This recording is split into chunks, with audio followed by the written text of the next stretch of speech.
Well, in that case, let's get started. Sorry, I do have an attacking kitten at my feet. Let's see. Oh, wow, that is a kitten. How Yeah, old? absolute hellion. And so she sometimes is, I know, jumping on my legs and starting fights. So it's Yeah, distracting. I was raised in a cattery, so I'm well aware of what kittens get up to.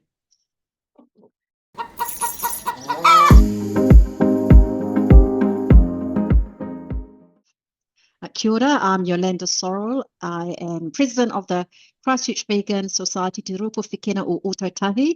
That's here in Christchurch, Ōtautahi, Aotearoa, New Zealand. Welcome, and thanks for doing the interview with me today. Oh, thanks for And asking me. this is Cassie, and Cassie will also be joining us, I suppose. So if you could get us started and let us know what got you started into thinking about the intersections of gender and species? That's a very good question. So I guess I was thinking about this in preparation for this interview and thinking, well, when would have started thinking about myself as a feminist? When would I started thinking about animals? And maybe at roughly the same time, because I remember when I was 13 or 14 thinking I was a feminist.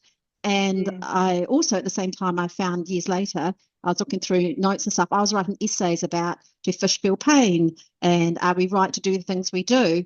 And so probably at the same time I started to question things. I was thinking about feminism, thinking about animals, but of course with the animals there was no label for that. There was no movement I could tap into. It was feminism.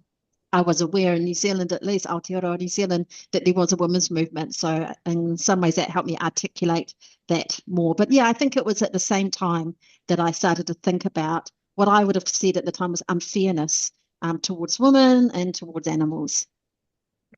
Well, what made you go vegan? Oh my gosh, I call myself the world's most reluctant vegan. Like I resisted being vegan. So I was in I was vegetarian first when I was 18. Remembering I come from a very working class family. My father is was a freezing worker, which is like a slaughterhouse worker. My brother was, my sister married one, so I have a lot of family karma to work off. And it was when I was about 18, I think. I was at university studying philosophy and religious studies, and I met a vegetarian, and that was really what first made me think I could do it. But I was vegetarian for many years, never heard of veganism. I had in this time started an animal rights group, and people in that animal rights group were starting to talk about this thing, veganism, and um, I did not want to do it because one, I just didn't think I could. And I wasn't sure if I could have children if I did it, or if I could travel. I wasn't sure if it was healthy. Remembering this is the 1980s before the internet. But you know how in the end it nibbles away at you. And it took me probably 2 or 3 years. And in the end, I thought I would just try it for a week. And at the end of the week, I was still alive. So I thought I'll go for a month. And then I thought I'll go for a year. And now it's been over 35 years of being vegan. So yeah, I was very reluctant. But the hardest thing was just making a decision. Once I made the decision, easy. Yeah, so I think that matches up quite a bit with the research. First off, you had someone in your network that Uh-huh. basically explained it to you, but you came at it. A lot of people, that's an emotional sort of response, but also stopping to think and like rationalize and really make an active decision. So that does match up quite a bit with the other research on that. Oh, Um, interesting. so you've been at this for several decades, which is really, really awesome. So this is one of the reasons I've asked you to kind of participate in the project because you've got now this time to look back on several decades, and and in your reflection over this time, because you're still active, right? You're still working with Very this with a much. group. Well, what were the biggest barriers that you've seen in your years in doing this work when looking at vegan from a vegan feminist perspective? Well, firstly, I should say that I would see myself, I've been more active in the vegan or animal rights sphere, but I've brought my analysis, my understanding of gender and oppression, not just of women, but you know, race and class particularly. I've brought that into my work in that sphere. So um, yeah, so I'd probably consider myself first and foremost an animal rights activist, a vegan activist, but everything else has come into how I do things and how I see the world. Yeah. So based in New Zealand, correct? So Mhm. and you and you're bringing in the kind of the statement of who of the land and who it belongs to. And I Mm. think that is also that's relatively unique to those folks who are taking an intersectional approach to animal rights, which is one of the reasons I also asked to have you to share your expertise. So has any, I know it's not really on the main question list, but I was wondering, well, what about the cultural differences, the racial, ethnic differences in New Zealand? Has that informed your activism over the past few decades or even Well, I would, recently? yeah, before I was an animal rights activist, I was involved in the Pākehā the White anti-racism movement. I was involved in feminism. I was involved in gay liberation. Um, and the nuclear free independent Pacific movement, because New Zealand became nuclear free in the 1980s. So I came into animal rights with all that behind me. So by the time I came into animal rights, I had been part of campaigns. I had been part of very big social justice movements, and I knew lots of activists, and I knew, how to organize a demonstration. Didn't know. I look back and I think it would have been good to have had the internet in terms of running a campaign. We would have done slightly better jobs because we could have Googled, but we worked it out. So I came into animal rights with all that background, if you like, and that's what I mean when I say it's really informed my work in animal rights. But in Aotearoa, New Zealand, I think because it's a small activist community, whether it's anti-racism or environmental issues or what have you, um, it is easier to make connections, I think, Yeah. between the different movements. And we kind of, there's we talk about intersectionality, but there really is intersectionality because a lot of us know each other and we've worked together. So, for example, even though I just said I was primarily an animal rights activist, at the moment I've been doing a little bit of activism in Aotearoa, New Zealand, because of what's happening with Maori and government. We've got a very conservative government at the moment trying to roll back some of the rights for Indigenous people and trying to pass a very terrible bill about it. So obviously I'm going to get involved in that. But as I said, my main thing has been animal rights. How's that been going? Because New Zealand is quite famous in the world for, I think, being more respectful and inclusive to Indigenous issues, Indigenous culture. Students are learning Maori, right? And when they go to school, and not just the language, but part of like cultural traditions as well. So Mhm. how's that going then when mixing with your veganism? And have you found that sorry, she really is being really scratchy. Have you also found any kind of like resistance from other animal activists? Because it seems like you're painting a picture where everybody just kind of naturally comes to these intersections. But I know in other parts of the world, and certainly with my activism, I've found that introducing race, introducing gender, like that tends to rub people the wrong way sometimes, and they can push back on that. Have you experienced any of that in New Zealand? Yeah, yeah, for sure. And, for a lot of people, it's a learning journey. Nobody becomes an activist like fully formed, so I'm quite patient in the same way people were patient with me when I started.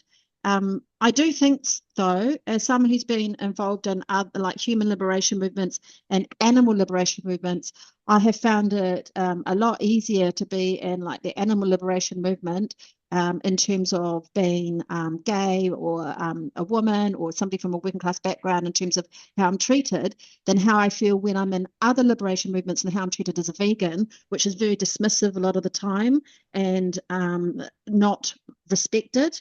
I feel in the animal rights movement, although there are, some people take longer than others, people are quite careful not to, you can question people, you can bring up racism, you can bring up gender. It's certainly not perfect. I don't want anyone thinking Aotearoa New Zealand's like this perfect situation, it's perfect society. It's certainly not. We've got a long way to go in terms of race and gender. But yeah, I feel we've got even further to go in the other liberation movements to understand speciesism and, veganism for sure. Yeah, so that's yeah, certainly a major barrier. Yeah.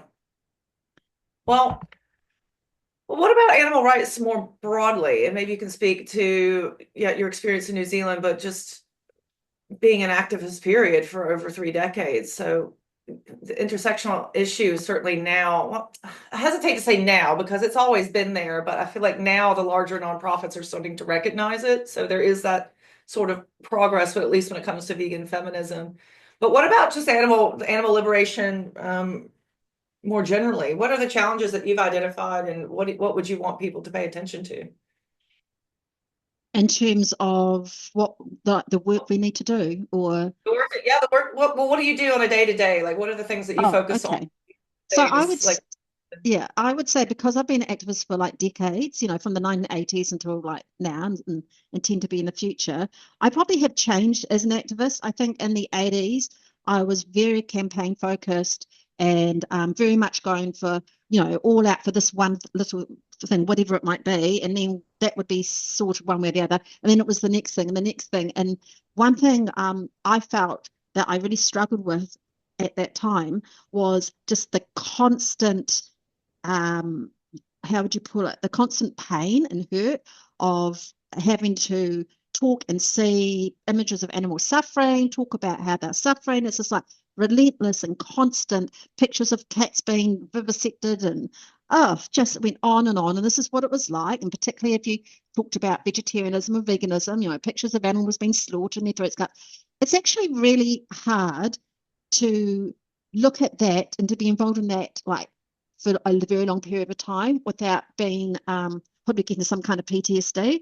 So after several years of that kind of work, I decided by about the late 80s to be a lifelong activist, which is what I promised myself that I would be, that I would need to think about ways to be an activist that didn't involve traumatizing myself repeatedly. And I thought deep and hard about how we seem to be engaged in a lot of little campaigns, but like, how is it that going to make big change? And so by the late 80s, I was thinking more about working to create community and how to create a vegan community, and how to normalize veganism. So I kind of switched, if you like, from being like a campaign focused, very like out on the streets activist to really what I would see myself being is more like a community activist, community worker to build vegan community, so that not only did vegans have a place where they didn't have to explain where they got their protein from, where everything was just understood. Um, so not just a place for them, but for non-vegans to see us as a community, because there's definitely strength in being seen as a community. I see myself as somebody who went through gay liberation in the 1980s. We had big homosexual reform in the 1980s, and how something that really helped us was people seeing us as a community and seeing us as a strong group. And we did not have that amongst animal rights activists and veganism in New Zealand at that time. So I started by 1989, I think I formed um, a group here in Ōtautahi, Christchurch.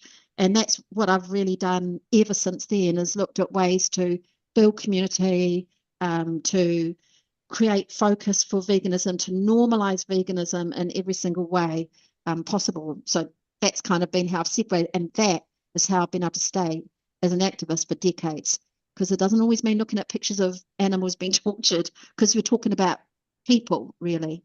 Because the other thing I think that has been a mistake in the vegan movement is that we are so focused on getting people to go vegan, and there's very little discussion how to get them to stay vegan. And I saw that in my own vegan world, my really good friends who were vegan, and then they dropped off veganism, and some of them even went to eating meat. And these are people who are really strong vegans, who tattooed the word vegan and becoming meat eaters. And so I thought we needed to spend a lot of time also thinking about how to keep people vegan. And again, it came to community. So that's what I've been really involved with. That was amazing. You hit so many different points that I'm just thinking this is majorly like a vegan feminist perspective. So first off, you're talking about the single issues, and to their credit, those have worked for other movements in certain circumstances. So, for instance, the gay liberation movement with gay marriage, and one of the reasons, for instance, I was in Ireland when they legalized gay marriage, and that was a very conservative, or was a very conservative Catholic country.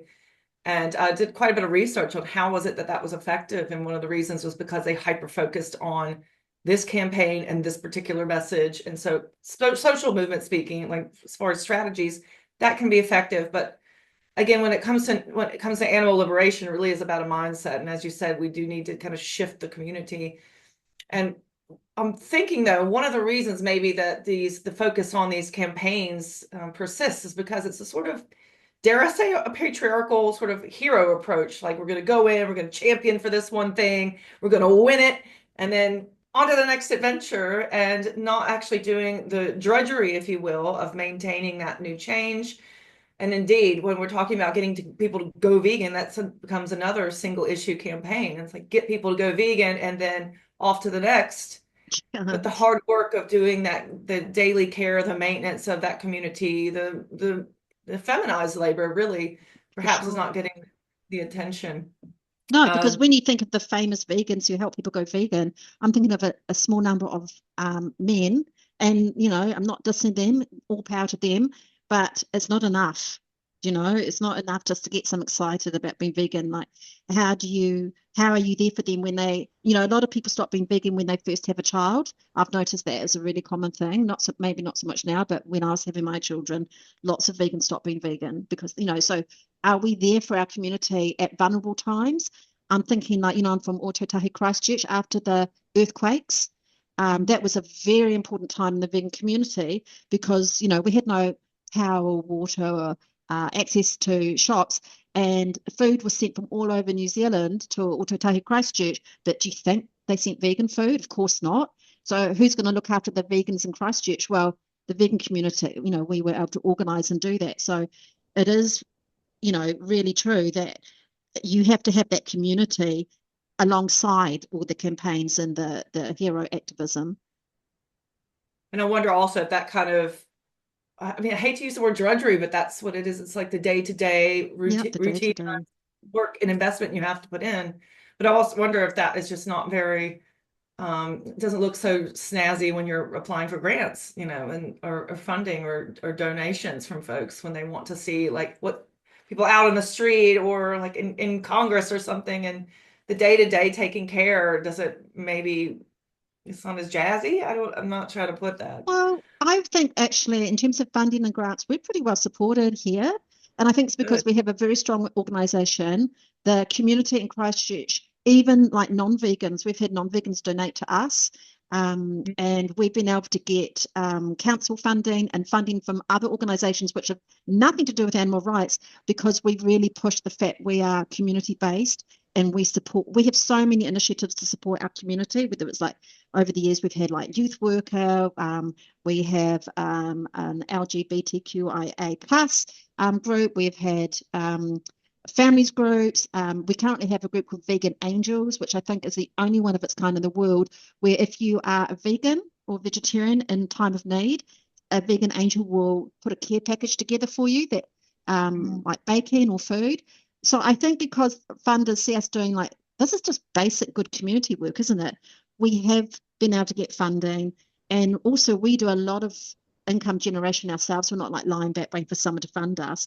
So a lot of what we do, we make sure generates funds because you can do more with a profit than a loss.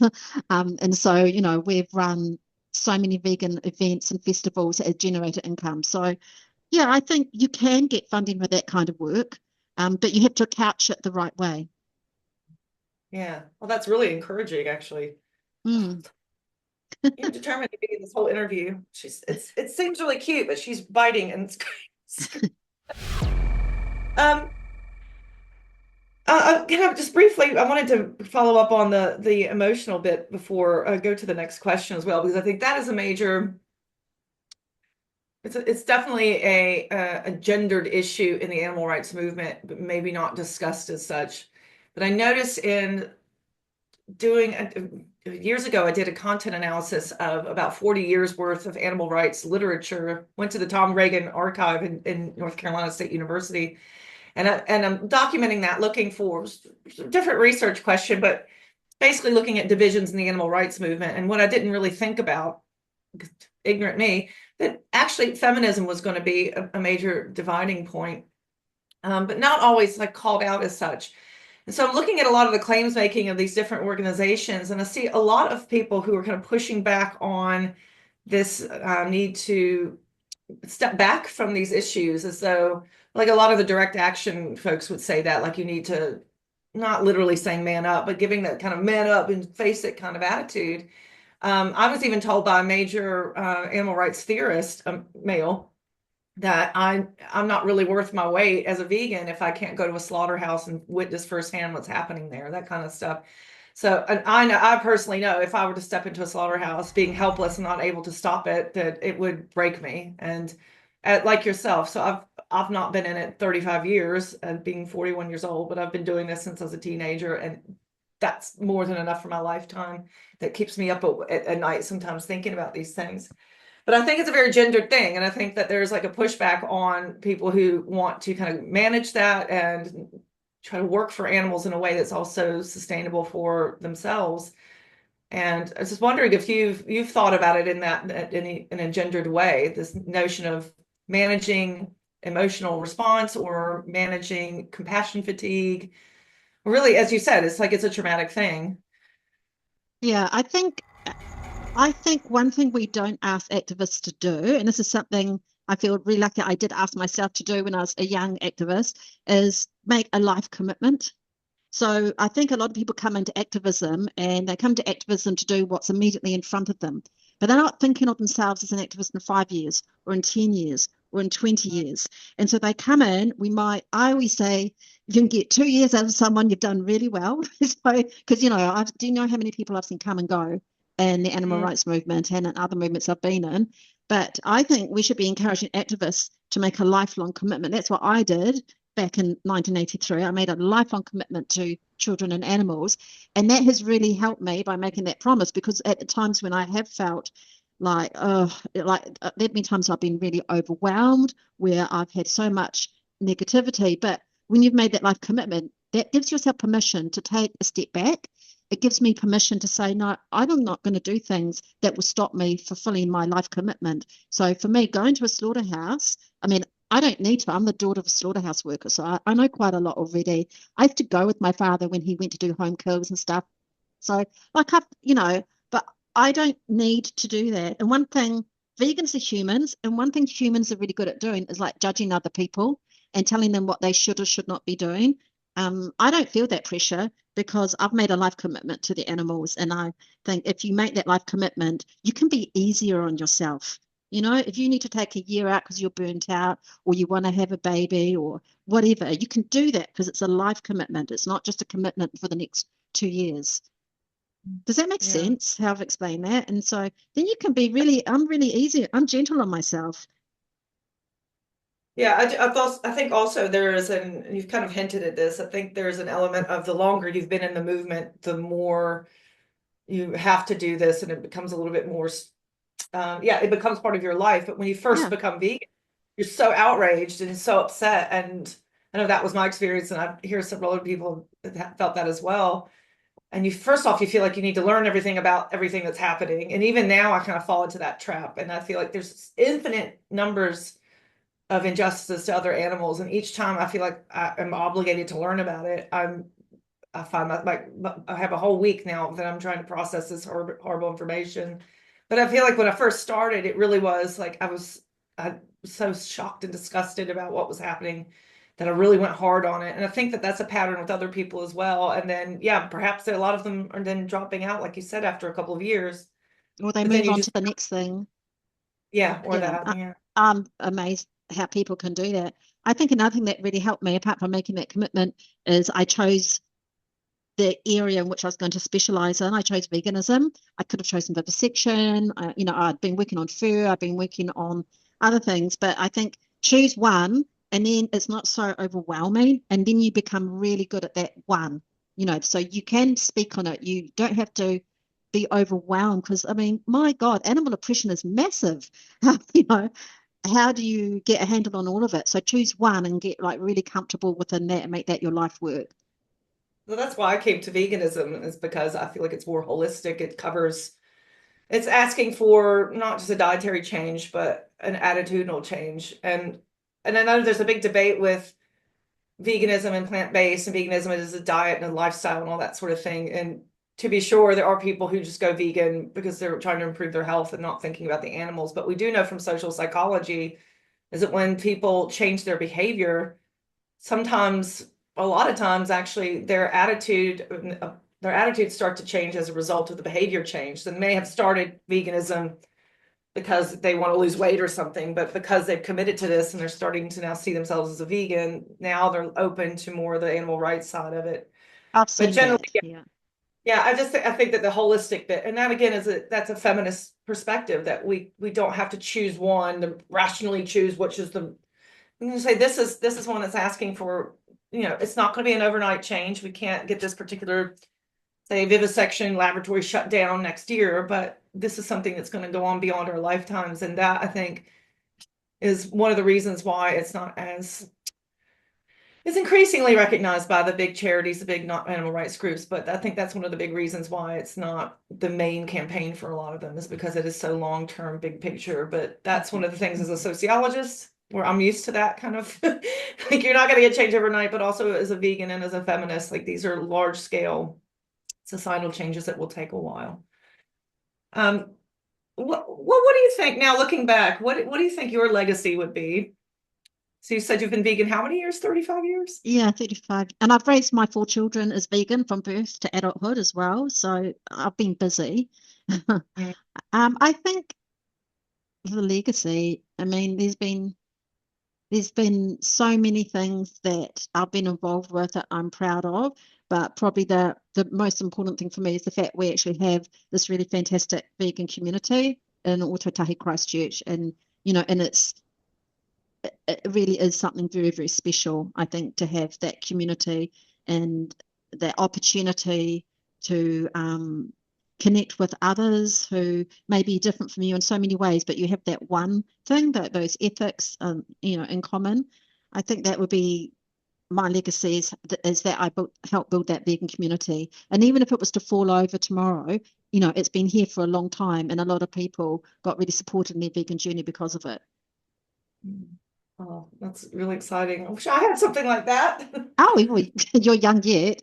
Other things, I mean, there's other things like, I've done submissions that about for the to the government for things, and they have taken word for word writing for my submission and put it in government documents. That was very, very Yeah. I really enjoyed that because that was for the infant feeding guidelines, which I thought were very anti-vegan, very anti-vegetarian. They talked about us like we were some kind of third species or something. And so I did a massive submission on that. And for them to take word for word from my submission and put it in the final document, that felt really good. And I felt like it really would have helped a lot of families in the future, whose midwives and infant care nurses would have, yeah, that if they're following the government guidelines, it's a lot more inclusive. And a lot of what I made a submission about was about the use of language, because there was very othering language. And so, yeah, they changed that. So that was really good. It's amazing. Yeah, that'll be there forever. Well, I hope so, unless it gets better, unless the country goes vegan, Yeah, in which better is case. always good. Yeah, that's amazing. And I've done, Um, I've helped organise 19 vegan festivals, and that's been amazing as well. So 17 here in Ōtautahi, Christchurch, and 2 in the North Island, and I've helped other vegan groups organise theirs. So that's been great. I've really enjoyed that's that. not easy work either, organizing. It's And it's hard. huge. Yeah, it's massive. So that's the kind of stuff like it's not, it doesn't get the acclaim that it should have because it's so much effort. And I say this as someone who's not ever done it. I just know from other people, it's hesitant to do it because of that. But also it has this reverberation that you may not be able to have to write on paper or to take the tallies of it, but the minds that will have been changed at those events or those activities, the networks that would have been made, and this kind of wider effect that it would have had that may not be easy to kind of quantify, but to do that for almost 20 years, like that's an astounding cultural shift that I imagine it would have had, even if, because again, I'm trying to push back on a lot of this. I'm really glad you actually started the interview talking about these single issue campaigns and these victories, which are important, right? We need that, but a lot of that harder, more complex, nurturing, community building work that goes on behind the scenes doesn't get, I think, the acclaim that it deserves. That's an amazing legacy. Well, I feel with the festivals in particular that even if like people never attended them, it gave us an excuse to put the word vegan on the streets. So we had like road signs all over Christchurch saying vegan fest, vegan expo, or we also now run a monthly vegan night market, which has been going for like 5 years now. And that gives us an excuse to put the word vegan on a sign and put it on streets all over the city. So all these people are just seeing the word vegan and vegan and vegan. And so all these people who might not even come, it normalizes veganism for them because they're forced to see the word. And of course, we promote it in social media and other ways. But I think that's been one of the for me, like to normalize veganism, to get the word vegan just out there, I think is really important, and that people just get used to the word and we normalize it. Yeah, especially in a smaller country like yours. As I was thinking, I've been in the middle of a research project on Ireland right now, and Mhm. Sandra Higgins runs the Go Vegan World campaign, and she doesn't do any of these kind of organized things, but what she does do is just put billboards up that just talk about veganism, and she gets so much airtime in radio, television, newspapers, people just discussing it because the sign is just there. So Yeah, you're absolutely right to highlight just having the sign there gets people yeah. thinking, and it's amazing. So I guess we can end the interview now by me asking, what does vegan feminism mean to you? Uh, I mean, vegan and feminism, they're both very gendered forms of oppression, aren't they? When I think about veganism, I see the oppression of animals is very gendered. When you think about what the oppression and treatment of female animals and the oppression and treatment of male animals, it's very gendered. Like the male chicks get chopped up, the male calves get killed because they're not needed. Think about what happens to the female. It's gendered, your oppression. And so to me, that really correlates with feminism or the women's rights movement as well, because it's very gendered what happens to men and women um, under that, in terms of oppression, how women are oppressed, our voices are not heard, we lose out on power, we get marginalized a lot of the time. It's also not very good for men in lots of ways as well because of the roles that they are forced into. It's not good for anyone. And so I think the two, feminism and veganism, I think there's very strong parallels here about how the oppression is quite gendered and it's not good for anyone. Yeah, amazing.